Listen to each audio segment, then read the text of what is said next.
Hey there, and welcome to Tuesday Chats. I am Jade Sterling, your women's health coach and nurse. I'm here to help you to balance your hormones, master your emotions, and live a life that you love. And I have got a super special guest with me today. I would like to introduce this particular clinical psychologist who is coming all the way from the other side of the globe to me. He's also a coach and a teacher and a mentor and has become my friend over the last few years.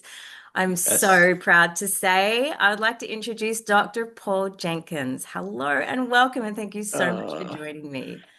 Jade, I feel so honored to be here with you on your channel. And we've had so many conversations over the past couple of years, really, Yeah, as yeah. we've gotten to know each other. And I think we're on a similar mission, if we can say Yes, it that way, right? yes, I do.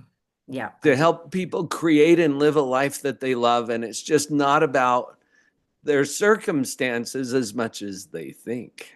But I Yeah. was trapped there once too, and maybe you can relate. I can relate. And I think that that's where we find the core of what we do. And so that really would be something that I'd Yeah. love for you to share with us because I'm sure that anyone who has been following my channel so far, as I said, it's in its infancy, but we definitely have a strong group of perimenopausal Generation X women out there who've been looking for solutions to their problems that they find that it's too heavy and they're just exhausted and they can't carry on. But what's Mm. really interesting is that all of the people, when I did look back, all the people that I've had on here so far have actually been certified through your program as certified positivity practitioners. And so we've all talked Well, about of Dr. Paul. course. I think except one. They've all so far been certified by your certification program, which is, and Wow. of course I can rave on about that. That's a whole other topic in itself. But I'm sure people are intrigued by, even though what I teach is pretty much what you have taught me. I've taken it and I've turned a few little things, created some own tools, but a lot of Hmm. the basic principles of positivity and how to create peace and purpose in your life are based on the teachings of Dr. Paul Jenkins. And I'm sure people have been thinking, like, who is this Dr. Paul Jenkins? And I'm often Ah. telling them to go to the YouTube channel, go check out your online membership, but to actually hear from you about how you got here, a little bit about what you do and the people that you serve, and your Hmm. epiphany moment of how you knew that you had to be Ooh. doing what you're doing right now. And of course, it might not just be one particular moment, but it might just be, I inserted an S onto that to make it plural in yeah. my mind because there are many, but a few specific ones come to mind. And Jade, as you're introducing this, I'm I'm thinking immediately of the positivity model Hmm. that you're trained and certified in, and many of the people who've been guests on your show. This is really the instructions for operating the equipment of Yes. our own mind. Yeah. And that is huge because your mind is controlling everything, whether you like it or not. And here's one of the tricky things because many of the processes going on in our own mind are obvious once they're called to your attention. Hmm. But until that point, you're completely blind to them. So Mm. they're obvious but unnoticed. Yeah. Kind of like the feeling of your shirt. And just as soon as I mentioned it, you're like, oh yeah, I can feel it. You feel that. You can feel it now. Mm. But you were unaware of it before I called it to your attention, or your shoes or your glasses. And you're noticing all of these things Yeah, as I I'm like, mentioned, mm. right? But Mm. your brain tunes those things out. And so a lot of what's going on in our mind is in that space. And I was there. I didn't see it. I'm a professional psychologist. Mhm. Okay. And I kind of let that be a badge of honor and also a stumbling block of pride, Mm. destructive pride that had me knowing everything. Right. And so here I am. This is going back now almost 20 years, I think, Mm. where I was at a point where I had a busy outpatient psychotherapy practice. I was already an established psychologist, still a young psychologist, because this is like 20 years ago. Mm. And I had this busy outpatient practice. You couldn't even get an appointment with me for weeks. I had a waiting list. And I had negative cash flow Mm. for 2 quarters in a row. With the math I do nowadays, you can't Mm. support that. You can't sustain that. Mm. It was draining me fast. Mm. Chapter 1 in my book is titled Lightning Strikes. Yes. And you know how when you're going through life and you expect things to go a certain way and then boom, something else happens instead, or you get struck by this thunderous bolt of lightning. And for Mm. me, it was a bankruptcy. Mm. For some people, it's a divorce or a health crisis, a diagnosis, a financial situation, whatever it is. Mm. And for me, it was a bankruptcy. And Jade, I still remember thinking, this shouldn't be happening to me, Mm. Yes. right? Mm-hmm. I used to think people who went through a bankruptcy were dishonest Mm. or flaky or somehow evil, It's interesting. right? Thoughts that come up. Well, and I'm almost embarrassed to admit that, but having been through it, I have a whole lot more empathy now. Yes. But here I was at that point in my life, and my oldest son was just about to leave the home. Mm. I was at a point where I should be set by now. Mhm. I mean, this is the story in my head. Yeah. And yet here I was. Mm. And I remember at the time just feeling cheated, feeling beat up by my circumstances. Mm. And I went into a mode. Looking back on it, I'm like, I was so trapped in my own mind Mm. back then, but I thought it was because of my circumstances. Yeah. And I remember having an interview on my podcast, which I launched in 2007. Mm. That's before podcasting was even a thing. Yeah. But I had an interview way back in the early days with Mary Louise Zeller. Hmm. Now, Mary Louise is in her 80s now, and she's a 6th-degree black belt in Taekwondo. Gosh. Okay, this grandma can kick you to next Wednesday. Gosh. And here I am having this interview with Mary Louise, and she knew a little bit about my situation. And Mm. she said this to me. She said, Paul, the troops aren't coming. Mm. And just let that land a little bit. And then she said, we are the troops. Yeah. Wow. That's And Jade, powerful. she might as well have kicked me. I'm glad Mm. she didn't. That would have really hurt. Ah, yeah. But she kick started me Mm. out of this victim. It was like I was wrapped in a blanket at the bottom of a well, soaking wet, dark and dank. And I mean, I was in this victim place, Mm. waiting for what? Waiting for whom to come and rescue me, Mm. right? Because the victim paradigm in my mind at the time was, well, I'll be doing better once the economy changes. Ah, yes. Oh, yeah. How long am I willing to wait for that? Right. Or those guys that I invested with. As soon as they pay me back, then I'll be doing okay. Then Mm. I can make it. Hmm. After all, they did promise they'd pay me back. And as soon as they get out of prison, I'm sure they're going to do that. Yeah. Yep. How Okay. long am I willing to wait? Yeah, wow. And when Mary Louise gave me that little kickstart, I realized something. That all of these principles that I was so good at teaching my clients actually applied to me. Mm. And it was an epiphany moment for me Uh-huh. to realize, what do I really believe about this? And you know Mm. what shook me up the most, Jade? This is kind of embarrassing to admit to, but whatever. Yeah. I came out of the bankruptcy court. Okay, I'm holding my sweetheart's hand. I'd promised her father 20 years earlier that I would take care of this woman, and now we're walking out of bankruptcy court. Mm. And what I noticed was that everything was still in color, Yes. Oh my which goodness. Yeah.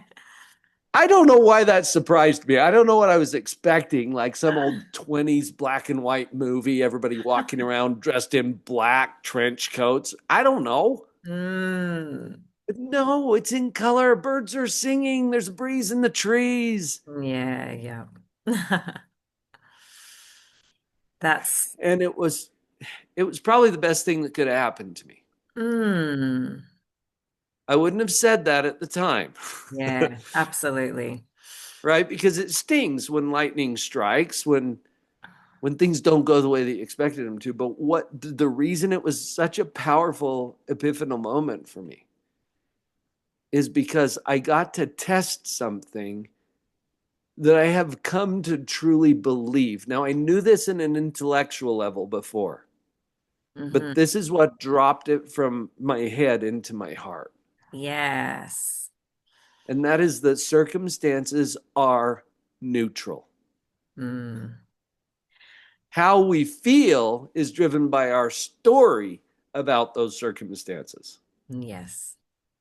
And I could say more about that, but that's what came to Yes. my mind, Jade, is Yeah. that epiphany moment. Yeah. And it's so powerful because it's being able to teach one thing and then have an experience for yourself to be able to live it. And now you're changing lives and actually being able to help people understand how to very practically use the equipment of their brain to be able to access that control over your life when the circumstances of the outside cannot be controlled. And I think you said something Yes. beautifully when you said you felt cheated by your circumstances. And Mm, that is, they're the women that I see who feel cheated by their biology or feel cheated by things that are happening outside of their control, but also what's happening inside their bodies, that they're menopausal and they feel like they've got completely no control and they don't understand what's happening. And so being able to differentiate between those two, that there are circumstances that happen outside of us, there are also things that happen mm, inside of us. There are an element of certain things that we can't control.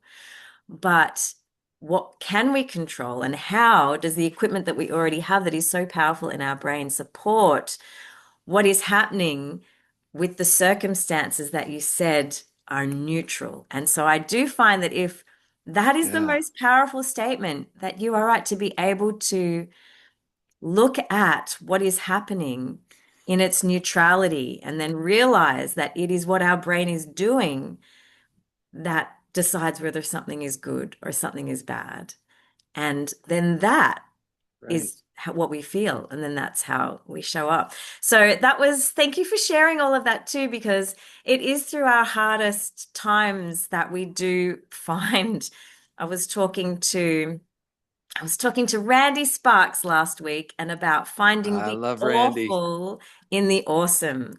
But being able for you to Yeah. be able to say, I went through this dark time in the description of being cold and dark and wet, to then be able to realize that what's actually happening is neutral, that the world is still in color, that the birds are still singing, and how are you actually then going to show up with Mm. and how that's going to affect your experience. And now that's what you teach, which is so inspiring. So, I should probably clarify something too, Jade, because this gets me fired yeah. sometimes. But I'm like, circumstances, they're neutral. Because guess what? They don't feel neutral. Yeah. What we don't realize, and this is the obvious but unnoticed piece, what we don't realize is it's not our circumstances causing our feelings. It's our story, our narrative, our thoughts, our beliefs Yeah. about our circumstance that cause our feelings. And as you so expertly pointed out, How we feel determines how we show up.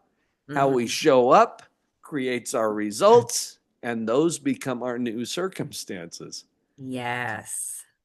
So, what I'd like to point out here, when I say circumstances are neutral, I do not mean that they are easy or Hmm. painless. In fact, they may be very painful and difficult. Hmm.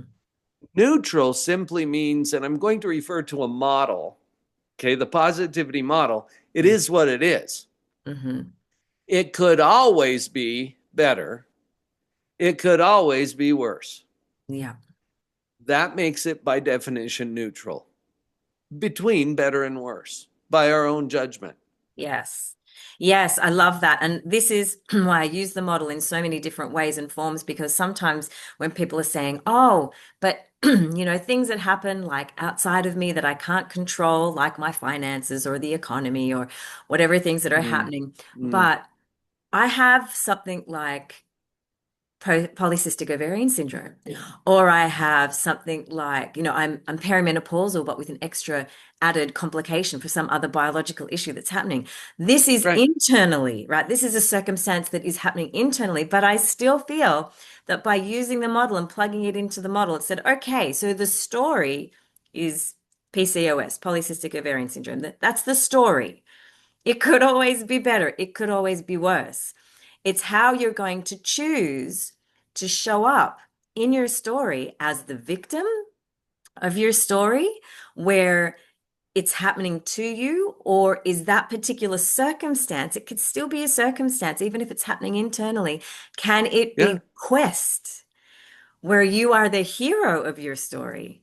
And then how do we get there? Because PCOS can be a terrible illness where people are experiencing lots of pain and lots of symptoms that are causing them lots of distress. But if we can look at it in the model that you just pointed out, how can things, of course, things can always be better. How can things be worse? And how can we use how we're writing the story in our brains to actually create our experience of that? Because there are certain things that we can't just get rid of. We can't just cure. We can't just move on from. So that's where I find your model Yeah. is the key to be able to take any circumstance and make it neutral, just as you said, because things can always be better and things can Any always be worse.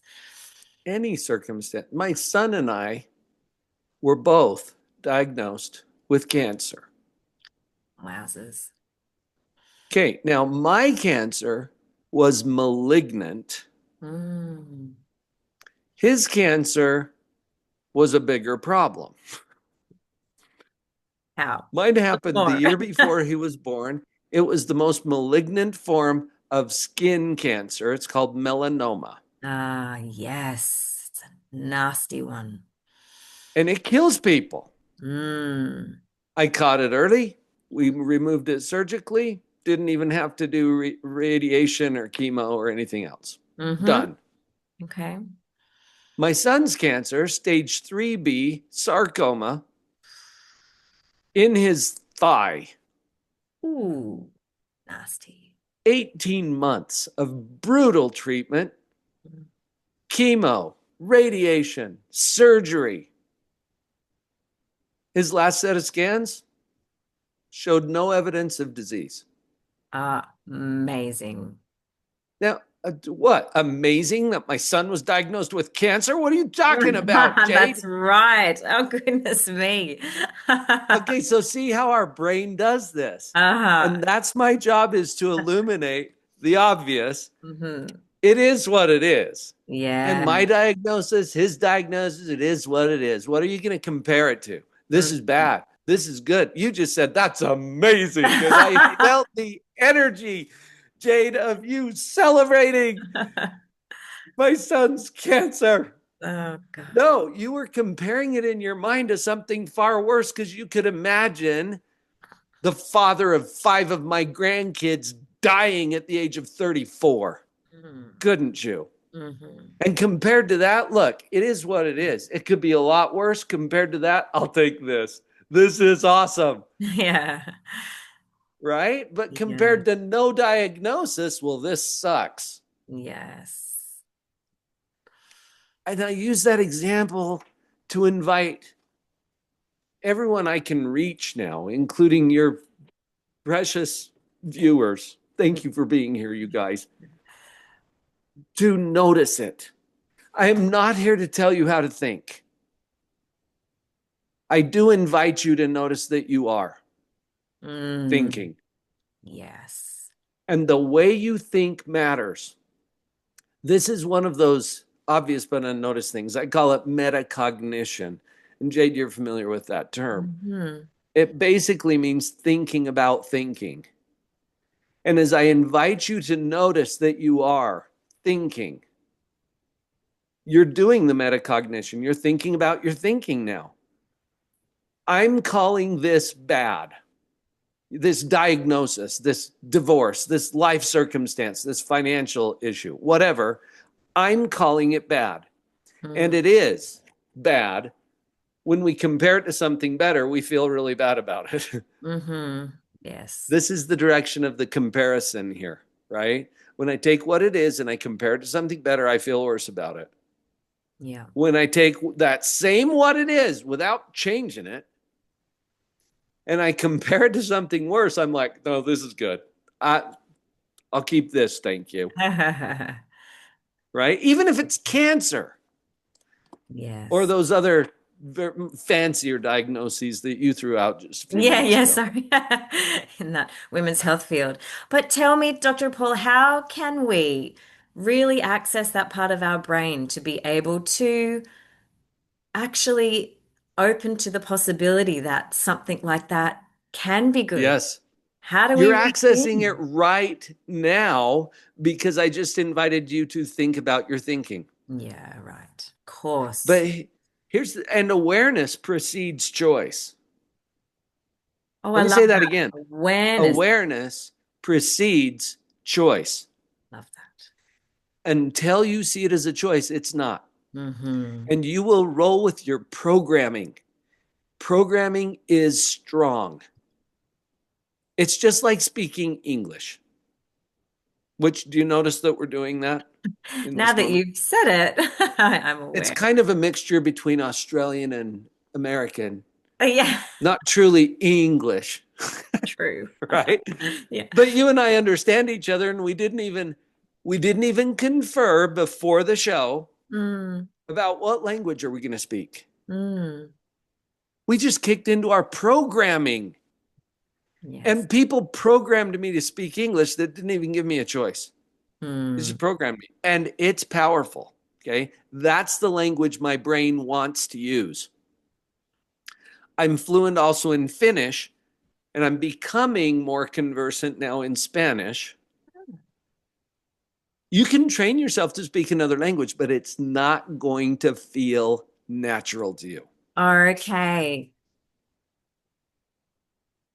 So when you invite your brain to think differently from the way you were programmed by Hmm. people who didn't give you a choice, it's Hmm. not going to feel natural to you. It will not feel natural to take your diagnosis, for example, and say, well, this is good. Hmm. But it is compared to something worse. That's what I invite you to just notice. You don't have to change it. In Hmm. fact, one of my clients said recently, well, I guess I just need to change how I think. And I'm like, or not. Yes. Yes. I think that It's is up to very you powerful. whether you change it or not. It's totally up to you. Yeah. I'm inviting you to see it, Mm.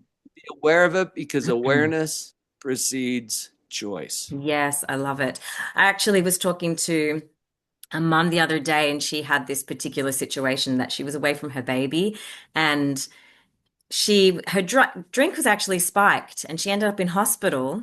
Oh, And it was the first time she'd actually been away from her baby in a social setting, and she was feeling all this guilt and all this trauma and all this, oh my gosh, and if I had have done this and I have, and we can definitely get caught up in how it should have been better, it should have been better.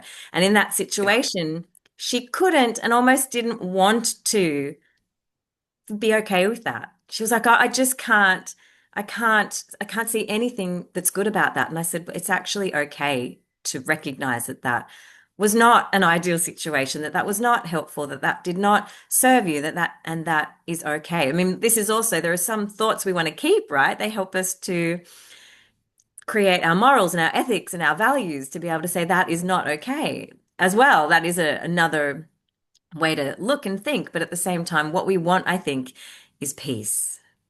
I think you would agree with me that what we actually want to do is get to a place Yeah. where we're just at least okay with the fact that where we are right now is neither good nor bad unless we choose to think it either way. Right. That's, and I think that's what you said, but in a different kind of a way. When we see that we're actually choosing a position, Mm, and the word position and the word attitude are synonymous. mm-hmm. And I learned that from my son, who's a pilot, because Yeah. it's an aviation term. It means the position of the plane. The attitude of the plane is Mm, its position relative to the ground or the horizon. Our attitude is our position relative to what it is. We're yeah. choosing a position. Yes. But until we see it as a choice, it's not, because we're going to be rolling with our programming, Mm-hmm. right? Whatever we've been programmed is what will come naturally to us. Yeah. And you're getting into something. I keep showing you this model here on the screen. I do that often. I've I've got, if any of you who are watching want a copy of this, just go to my website, drpauljenkins.com, spelled with a DR, / the model. And Mm-hmm. I've got a full color copy. I'll just put it right in your inbox for you so that you can have a PDF of this Awesome. and you'll know what you can refer back to it or whatever. You just brought us to the next level, Jade, Mm-hmm. because you're like, well, it's probably okay for us to acknowledge that, well, this isn't ideal. And that's always true. This isn't ideal. Yes. Because there's always something better. Of Yes. course. Yes. It's also not the worst thing Uh-huh. ever, ever. Mm. Yeah. Yes. And before we move on, let's just make sure that's true, because I don't want you taking my word for it. Run it through your filters and see.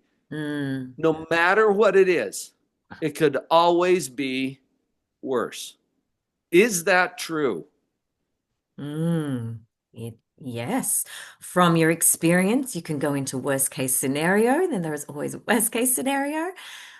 From whatever position that you take. I feel like I could go off on another tangent with that too, but I want you to keep going with what you're saying. Well, I love the way you just said that, Jade, because you said a worse case scenario, not a worst case scenario. Mm-hmm. Because a worst case scenario is not possible. Yes. And just that little change can make a difference. It could always be worse. Mm-hmm.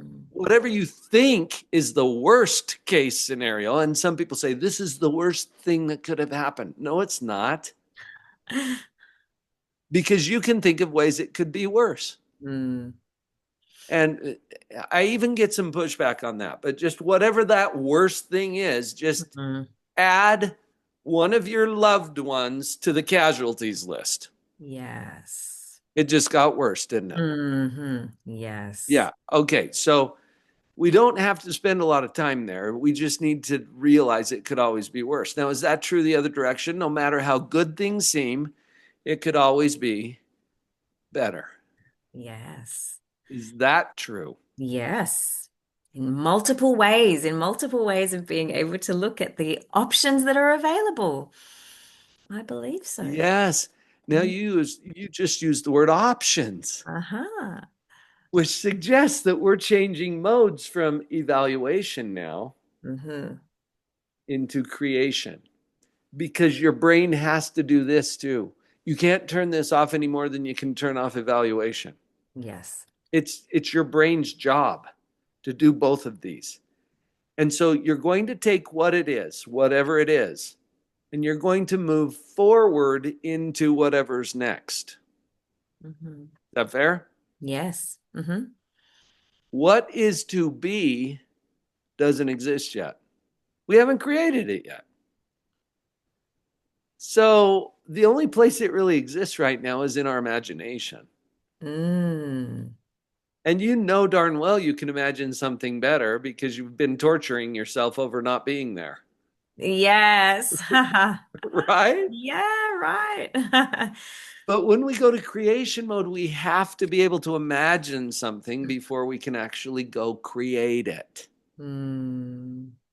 Right? Yes, that is I right too. Yes. I mean, I even look around your room there, Jade, and everything that I see expert secrets over there on your shelf. That's a I book by see what's in Russell there. Brunson. Yes, it is. And I've had some interactions with Russell Brunson. That book didn't just pop into existence. Russell thought it up first. Yes. He first imagined it, and then he transferred that into an editable format that he could share with you in the form of that book, Expert Secrets. Yes. But everything, that chair in your background, this shirt that you're wearing, none of those things just magically poofed into existence. Mm. Somebody thought them up, somebody first imagined them. Mm-hmm. So go with the energy, the feeling when you realize things could always be better, things could always be worse. Now we're in creation mode. What do you want to go make? And you only have two options, okay? You can go make something better Yeah.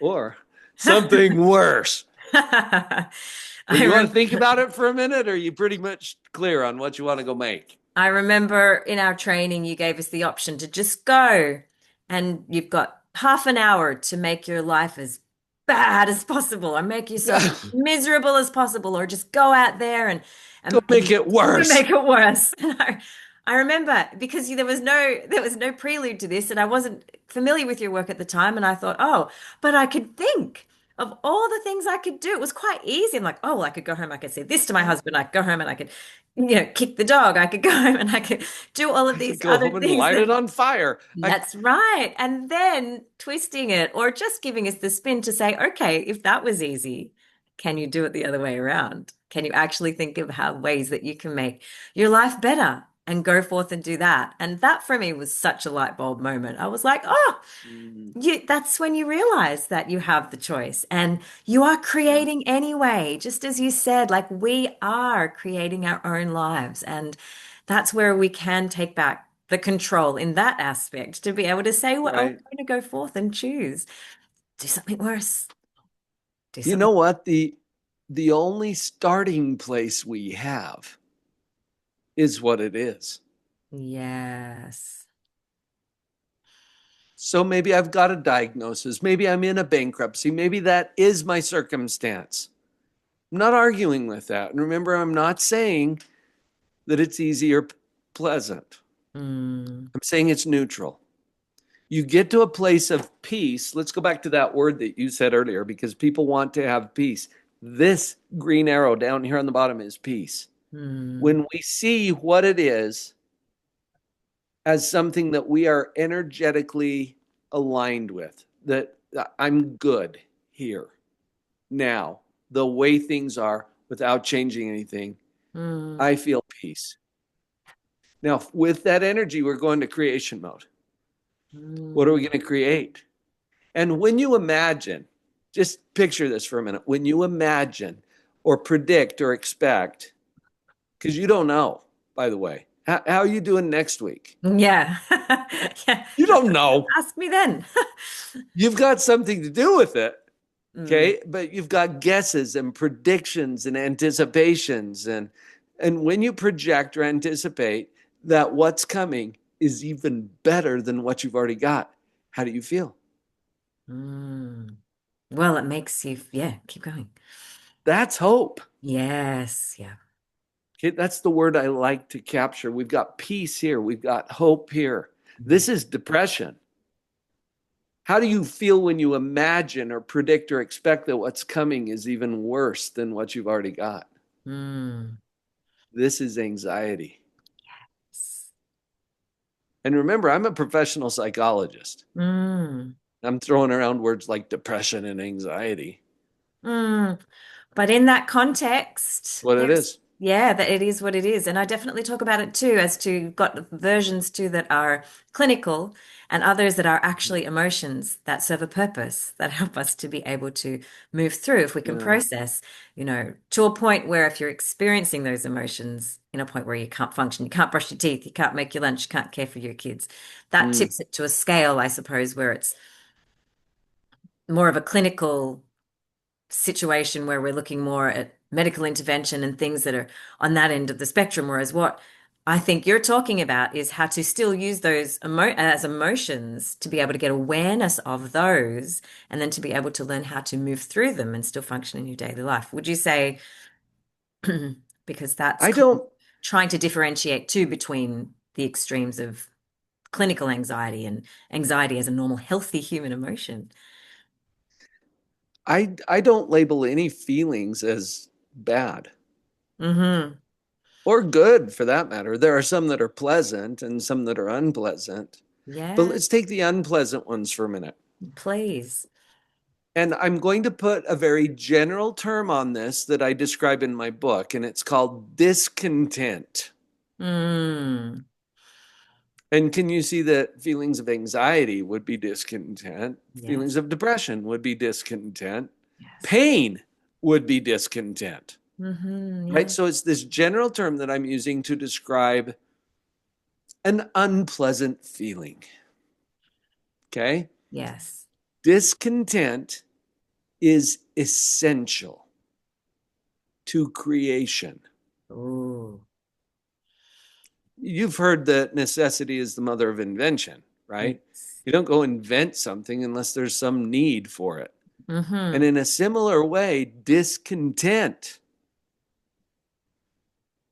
is essential to creation because Mm. without it, you won't create anything. Love that. Yes. And you won't. Why? And why won't you? Because from those No reason feelings, to.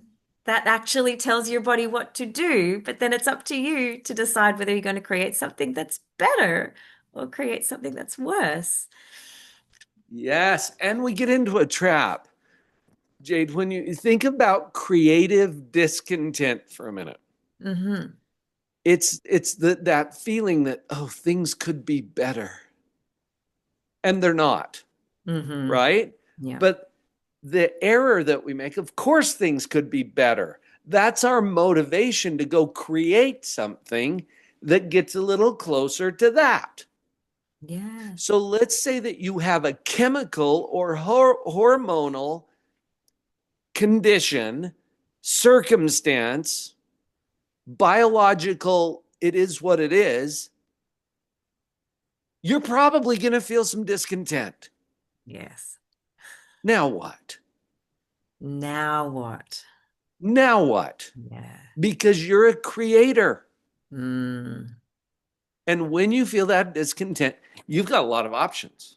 Mm-hmm. So I'm thinking, Jade, you're mentioning, well, there could be a real chemical hormonal thing. Absolutely.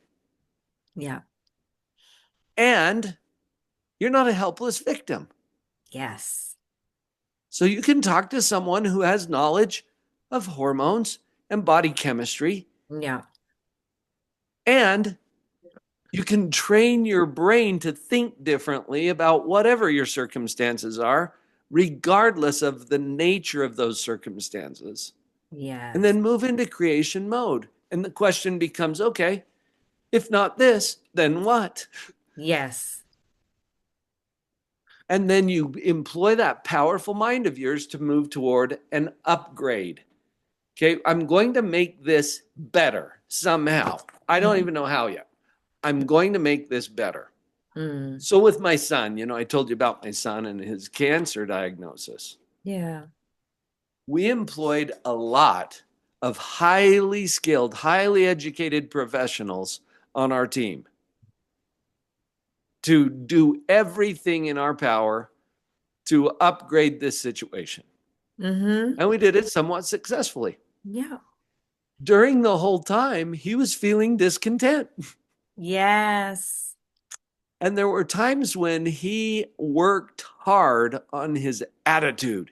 Okay. because it's easy when you're feeling pain and going through chemo to think that your life sucks. Yes.